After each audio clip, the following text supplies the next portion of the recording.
Nay usa nga nag-comment sa akong post igsuon. Unya, mao ni yang comment makita nyo diha igsoon sa screen.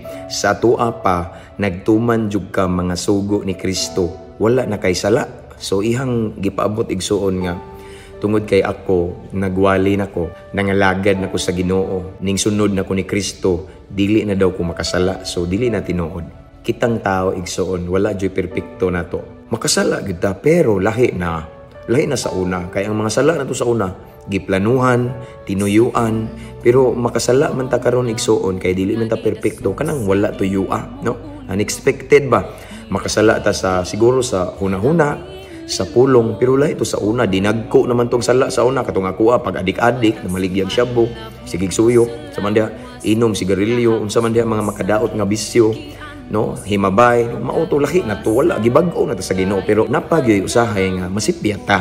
No, makasala gid ta kay kung ngani maguni kung mahimo magutang perpekto mapariha na dito sa Ginoo. Unya aside from that, kung mahimo tang perpekto dili na ta na manginahanglan sa grasya sa Ginoo. Mao na igsuon nga bisan Kristohano na ta, nabautismuhan na ta, nangalagan na ta sa Ginoo, mao gid nato hinumduman nadyoy mga times nga masipyat ta, makasala ta pero mao lagi na, pero wala nato tuyua, wala sad nato planuhi. Ampo, amping, abante. God bless everyone.